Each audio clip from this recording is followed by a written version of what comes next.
Yo, yo, yo, what's up? Chris Simms Unbuttoned. We're back, and we got a special guest today. I mean, a special guest, a guy that I routinely say is the most underrated coach in all of football right now, and that's Matt LaFleur, head coach of the Green Bay Packers. I appreciate, Matt, you coming on and hanging out with me for a little. I really do.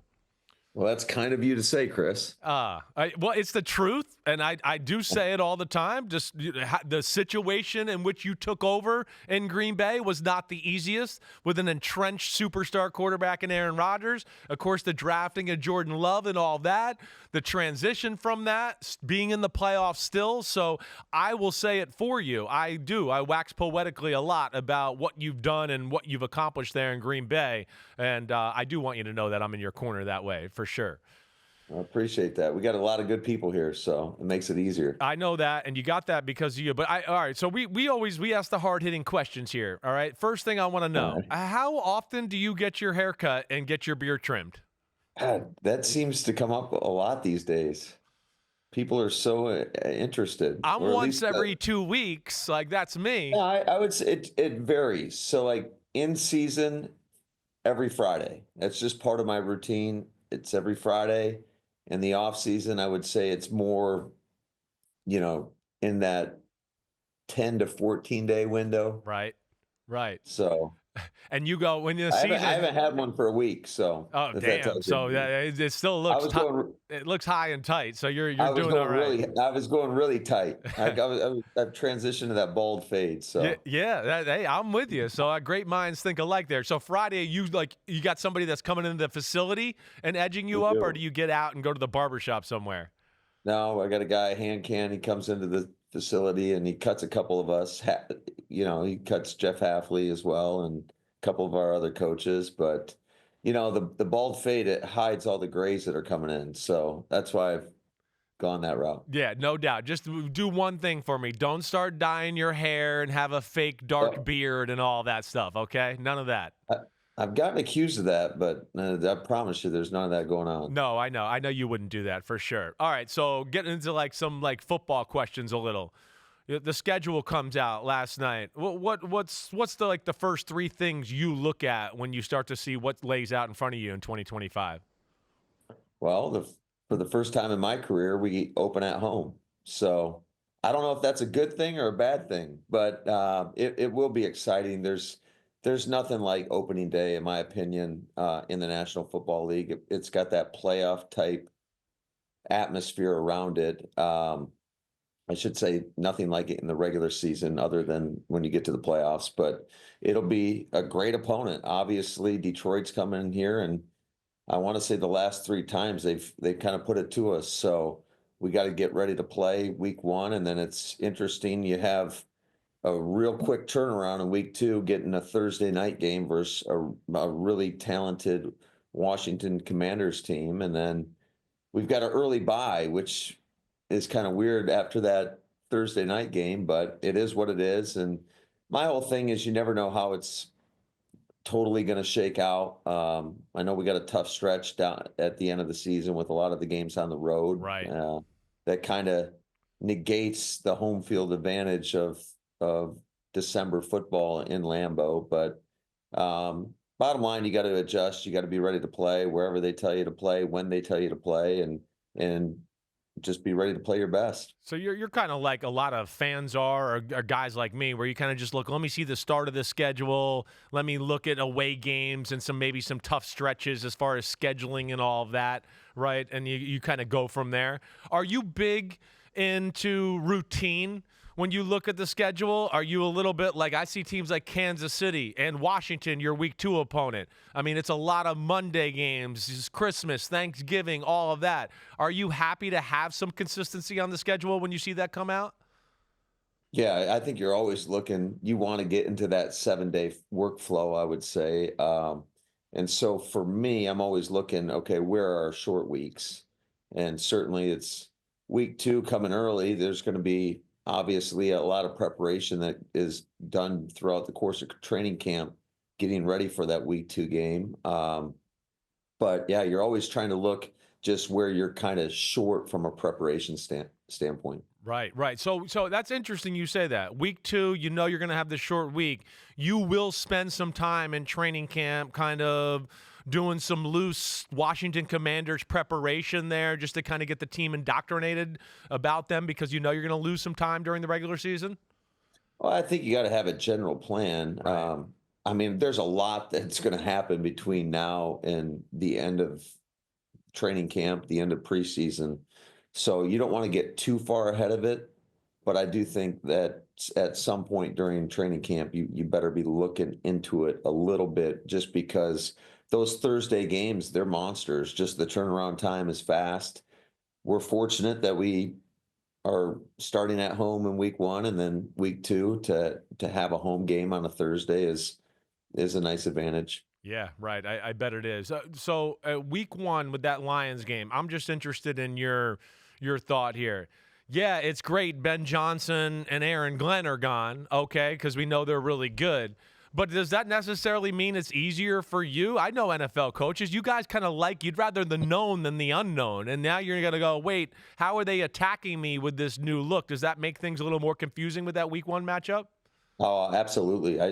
You might as well throw all the tendencies out the window. Right, So, right. and I'm sure each coordinator is going to have his own wrinkle. And the bottom line is you just got to be ready to adjust in game. I think just generally speaking, going into week 1, there's going to be unscouted looks. So you better have a plan where your players are very comfortable that no matter what presents itself, that they're confident that they know the rules and can go out there and execute at a high level against. I mean, they're still one of the premier teams in the National Football League. I know they're losing 2 coordinators, but I've got so much respect for Dan Campbell and the job he's done. I think when you look at Detroit, they've totally taken on his personality. Right. You know, you're going to get a tough ass team, and they're gonna try to punch you in the mouth for 60 minutes. No doubt. Or as they say, maybe bite you in the kneecaps, do something like that for sure. You know, he got a lot of flack for that, but he's backed it up. So Yes, you're exactly right. kudos to him. Yep, no doubt about that. Do you ever look at your division and just go, holy shit, hey, well, what the hell? Does every team in the division have to be really good? Yeah, I mean, it is what it is. A couple years ago, they were saying we were one of the worst divisions in ball, and so to see it kind of get flipped the other way and do a total 180, but it's great because I think it's going to bring out the best in everybody. Obviously, if you can make it through it, you're going to be well tested. You're going to be battle tested, ready for the postseason, and obviously a lot has to happen between now and then, and you totally got to take it one game at a time, but. Yeah, there's no cupcakes on our schedule. No, there's not. I mean, it's incredible where the division is at right now. I mean, the fact that the Bears are as talented as they are, and they're the worst team in the division, it says something about it there. All right, Well, we're all equal going into week 1. yeah, So yeah, right. You are for now. and Poles has done a great job of getting a bunch of talent in there, and certainly Ben is he's one of the best play callers in the game of football. Yeah, I agree with you there. A little more on like the schedule. Okay, I got to ask you about the Week 10 matchup. The Eagles, the push tush. Everybody making a big deal about that, right? I said today with Mike Florio on the show, I said the Eagles are the type of team that they're going to run the quarterback sneak on the first play of the game because they're going to take this whole thing personal. So are you prepared for all of that and all that's going to come with that matchup? Oh yeah, I mean they're the Super Bowl champs. How could you not? I'm sure it'll be an electric atmosphere in Lambeau. It always is. You talk about Monday Night Football against the best team in ball right now. So, yeah, I'm sure they're going to be ready to roll. Does like Sirianni give you any jabs when he sees you at the combine or when you're at the owners meeting when you know that your team was the team in the organization that is kind of front and center about being against the tush push? Is there any little friendly jabs he's taken at you so far? Oh, absolutely. There always is. What's interesting is when we go to the league meetings, we sit right next to Philly. So, I'm sitting right next to Howie the whole time. And so there was certainly some dialogue throughout the course of those meetings. Do you ever get, and a little more here into your preparation, do you ever get time away from watching film? Like, what do you think's the longest stretch of the off season that you get without having to sit down and break some film down? Yeah, absolutely. I mean, don't get me wrong, you don't want to get too far away from it. Even when we'll have roughly, 4 to 5 weeks off in the summertime where you'll see the best version of me at my lake house. But even then, you got your iPad with you, and there's a lot of downtime, so you don't want to get too far away from it. So I think you just sprinkle it in throughout the course of that downtime. Right. So there's never a time where it's too far off your radar. It's always hanging and hovering around there. Absolutely. The You have to if you want to be as good as you can be, and you also know, especially some of the guys I've worked around, whether it's Sean and Kyle, and you know how they attack the game, and they're always thinking about the game of football and how they can make their teams better. And I think that goes for most coaches in our league. who taught you? Like I read an article earlier today about Caleb Williams talking about like I've never really had anybody teach me how to watch film. You'll probably see it later on today as you get a chance to relax. But you in your younger years, who taught you how to watch film and how to break down a team? Yeah, that's a great question. I don't. I think just being around the sport, you kind of naturally pick it up. I mean, I'm sure it's much like you with your dad, being as successful as he was and just growing up around the game. You kind of get drawn into it, and then obviously those developmental years when you're done playing and you become a grad assistant and you're learning certain things to look for. I was fortunate. I worked 2 years for Brian Kelly at Central Michigan, and then I would say got a chance to kind of cut my teeth at two Division II schools where the spotlight's not too bright, but and then going to Houston and being around Kyle, and he's had as much influence on my career as anybody in this game. Yeah, that's where I wanted to go with this. So you would say you've been with McVay, you've been with Shanahan, you've been with Vrabel, you've been with the older Shanahan too. But when it's all said and done, you feel like Kyle's probably been the biggest influence on you and what you do on the offensive side of the ball? Yeah, I would say so. I mean, don't get me wrong. You take a Right, lot from each guy. right, And I mean, even guys like Dan Quinn, I know he's a defensive guy, but still, I think a lot of the things that we do culturally would go back to a guy like DQ and just the environment that he created in Atlanta. But I think Kyle was instrumental when you have, myself, Sean McVay, Mike McDaniel, all in the same room. So I think he kind of taught all of us at some level, and right. then obviously you go off and get to do it yourself a little bit. But I think the core principles are a lot of the foundation that we learned come from him and his father, Mike. Right, right. And like when you go to let me find creative ideas, right? I've had this conversation with Kyle, Sean Payton, stealing plays, copycat league. Do you usually go right to, your old buddies and go, let me see what McVay or Kyle or McDaniel are doing? Is there something interesting I can steal from them because I know how they teach it? Is that the first place you go to? I would say so. I think, yeah, you're always kind of keeping track of the guys that you've been around in this game, but certainly there's a lot of other great systems out there. I mean, shoot, watching Detroit almost on a weekly basis, there's a lot of core principles that you would take from them. Kevin O'Connell, who's kind of grown up around Sean as well. So just within our division, there's a lot of you're always trying to steal the things that work and you think that fit within the scheme of your offense. Right, right. Now, like, give me a little bit, if you don't mind, like one thing you take from Kyle, one thing you take from McVay, one thing you took from Vrabel, right? That you kind of mentioned Dan Quinn and culture, but I'm sure there's something like you said earlier that you stole from all of them. What is that, if you don't mind explaining? Yeah, I would say one thing that Kyle always wanted to do was the influence of motion, um, and how it number one, it hides a lot of the things that you might want to run a repeated play or scheme or concept, and you're going to dress it up. And just the different advantages that you can gain throughout running motions, whether it's leverages on run plays or it's allowing wide receivers free releases off the line, how it can manipulate a defense. I would say that was a big thing. I think Sean was great being around him. He always wanted to present like a similar look and have plays off of plays. Right. So that was obviously a big influence. Vrabel's just a defensive guy, but he'll tell you he's an offensive guy. Uh, but no, one thing I loved about Mike, he was always going to hold the best players to the highest standard. And I think that's important. If you want to be your best, those guys got to go out there and they got to compete at a high level every time they touch the grass. Yeah, yeah, no doubt, and those answers are appreciated. Like McDaniel, you got to be watching him too, and some of the things he's doing there in Miami. I would Oh, imagine that, absolutely. right?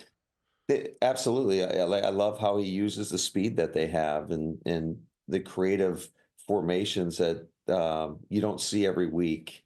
Some of the fast motions they've been doing with Tyreek. So, and Mike's always had great ideas in the run game. That was kind of his baby when we were all together, whether it was in Washington or Atlanta, and then certainly I think it took a new level when he was in San Francisco. You like regularly keep in contact with the crew, right? I mean, I know you keep in contact with Kyle a little bit, but I think listeners would be enjoy to hear how much do you talk to them during the season? How much do you talk to them in the off season? You know, it's kind of sporadic when we all talk, but I do think what's cool about the relationships is that when we see each other, it doesn't matter if it's been a year or a month. It's just like old times. And I think that's something that you always cherish. And it's always great hanging out with those guys when we get those opportunities to go to the owners' meetings. And it's pretty special when you have a group of that you kind of cut your teeth in this league and grew up in this league together and you're all sitting at the same table. I mean, that's a pretty special deal. No question. It really is. You guys should be proud of that. And I can attest to seeing you guys around each other. When you get around each other, you guys are all peas in a pod right away. Yeah, just a bunch of clowns, man. Yeah, you're whatever. A bunch of football junkies is what you are. That's what you really are. A bunch of psychos in a good way is what I would call you. All right, so a little bit more now into like your own team. I'm just to take a turn there, and especially your quarterback, Jordan Love, right? How do you balance, or where do you start, like how much you can stack on Jordan Love's plate every year? How do you balance that? Well, I personally, to watch his growth and development over the course of these years has been amazing because, and it's there's a learning curve for each quarterback that comes in this league for every player, but certainly the quarterback position is going to get a lot of attention, especially when you talk about a first round guy. But to see him mature, not only as a football player, but as a man and his capabilities, I personally don't think there's anything he cannot handle. To watch the growth of his ownership of whether it's in our protection schemes. I mean, he's as good as anybody that I've been around, and I've been around, being around a guy like Aaron Rodgers. Right. I think he learned so much from that situation in terms of just how important that is to his ability to go out there and play at an elite level. And then I think he's only scratching the surface personally, and he's working really hard. And obviously, you got to have great play around these guys. Football's a game where I always tell our team it's the ultimate team sport. It takes all 11 on every play, and you're only as good as the people around you. So, but I think, I feel really good about the way our guys are attacking the offseason, how they've shown progress, how they're kind of coming together as a squad. And certainly it's all fun and games right now because there's no real adversity.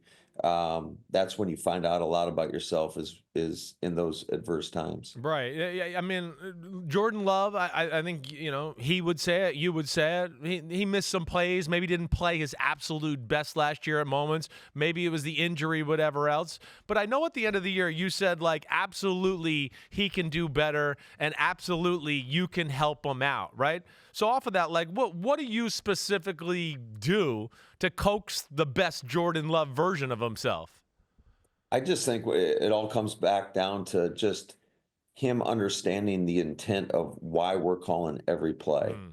And that's what a lot of our time in the offseason is dedicated to, is like, hey, why are we calling this? What are we looking for? What happens if we don't get the premier looks? Where are we going to go with the ball? I mean, there was some situations last year, I think, that we didn't see a ton of two-man, but there was a couple games where we got two-man and you got a crap play called for that. It's like, hey, what is your answer to that? And it might be, well, I got to try to find an exit angle and take off and run. Right. And I do think that just everything he went through last week or last year, it kind of limited some of his ability to make, maybe whether it's an off-schedule play or using his legs to really attack a defense. Yeah, I mean, it felt like that. It felt like a year where there was moments of like, ooh, that was the Jordan Love we saw at the end of the year 2 years ago.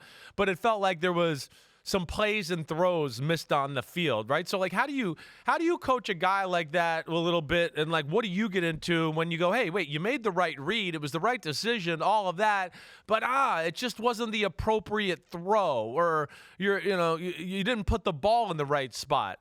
Where do you go with that in your teaching of Jordan Love? Yeah, well, you always go right back to the mechanics and making sure that the footwork is the footwork that we're teaching and training and doing every day. And then I think a balance on the throws is absolutely critical. Not that these guys can't make off-platform throws.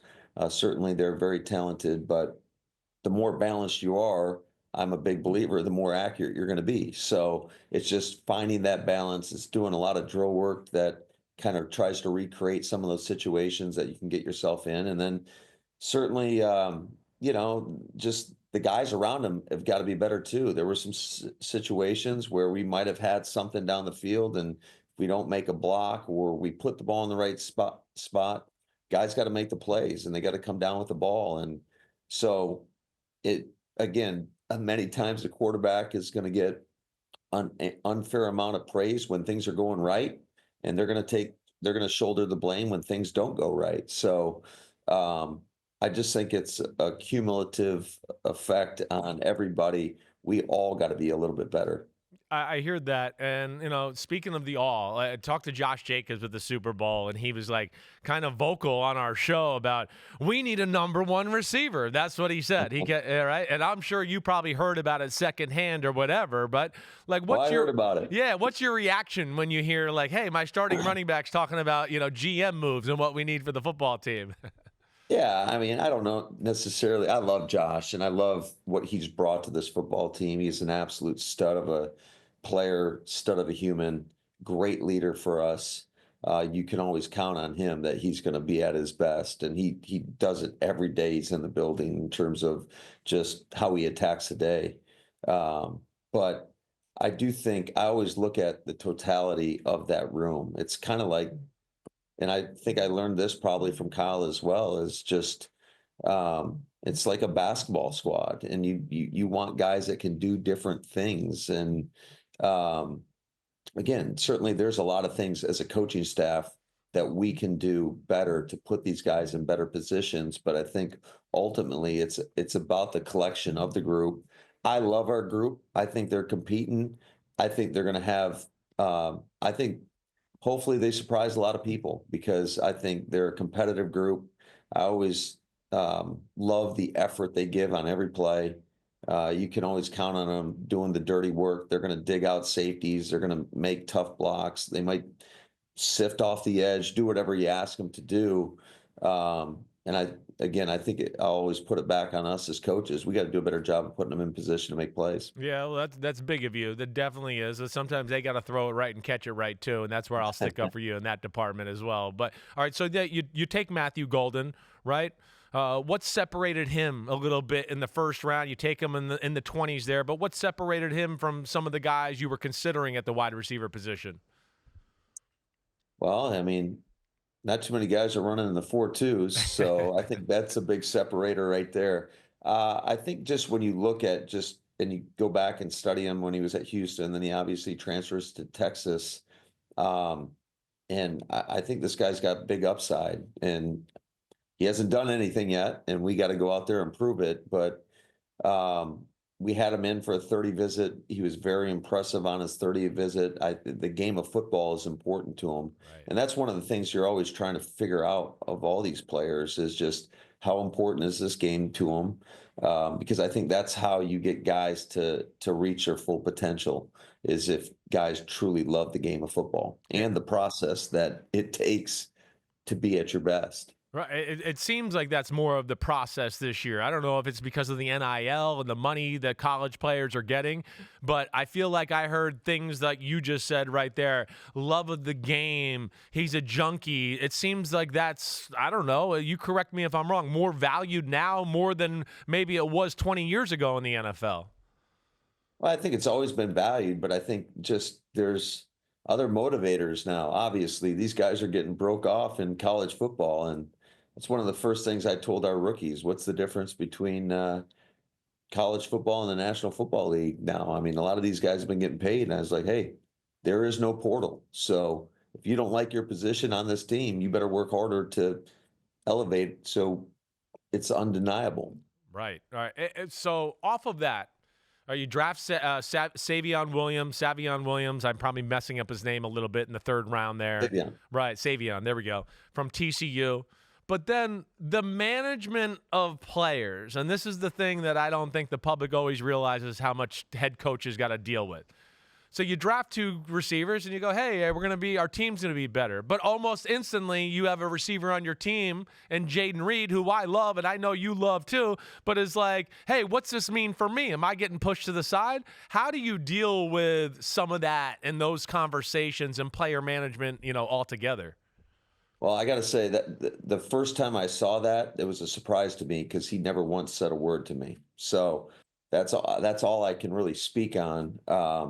But certainly, you have communication with all our guys, and I tell them all the time. It's about the collection of that whole room and what you're going to bring to the table. And he's a guy he's had 2 years of a lot of production for us. So just my encouragement to him is continue to lead that room because he's done a great job of that. And he's one of the guys out there. I mean, shoot, he's out there the other day at practice or when we're doing some of our drills and he's coaching up Matthew Golden. So he's a guy I don't worry about. He's going to go out there. He's going to compete. He's going to compete at a high level and he's going to bring up everybody around him as well. Is the managing of players and the personalities kind of the unspoken, annoyance for a lot of coaches in football? Because I mean, I know you well enough. You want to coach football. You want to get in the playbook. You want to teach the team that. You want to get detailed in that. But I'm always told by other coaches, it's like every time I get into that, I got to put out a fire here, or I got to help this out. Do you find that to be a struggle as a head coach?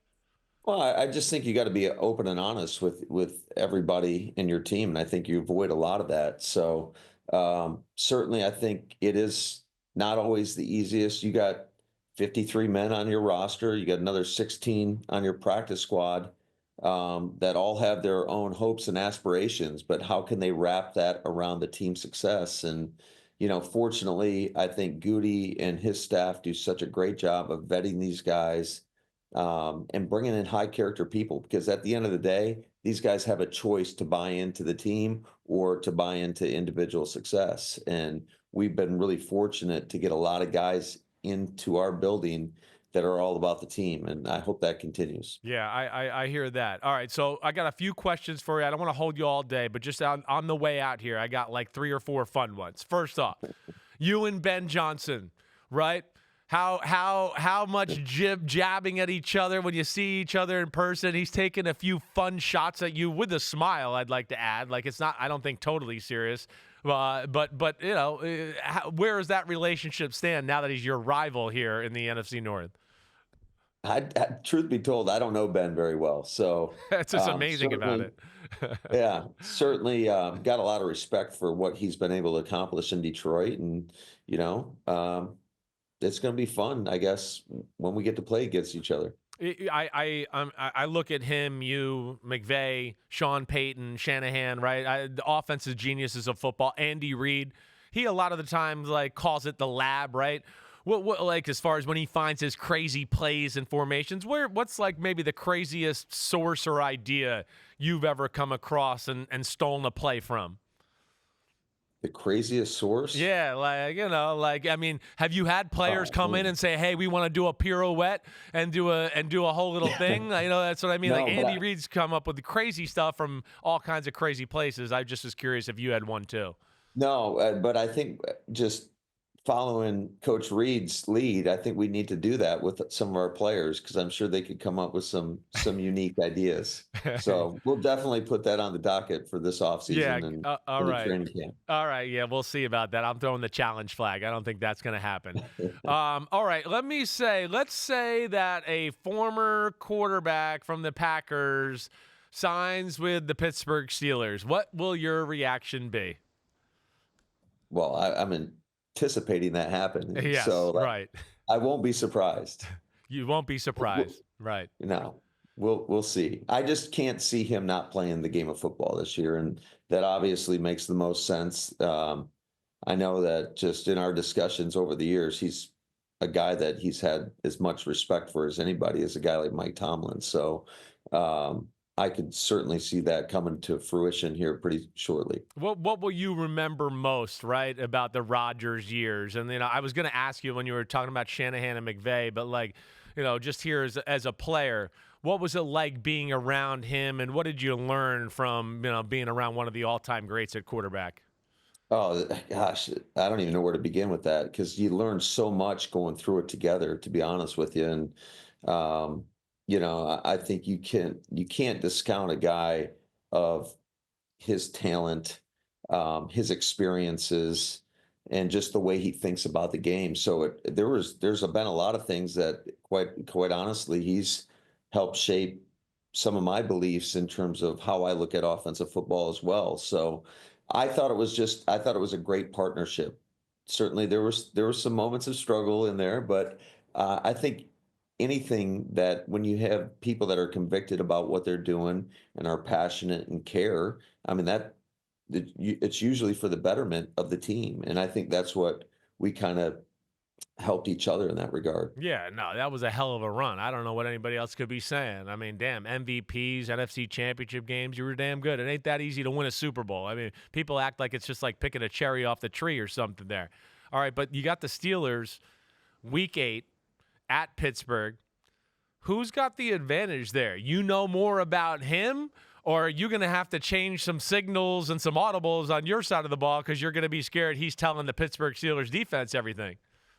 Well, he can tell them, but who knows? It could be a double move off that signal. We just never know. So okay, you got to be careful. You're right about that.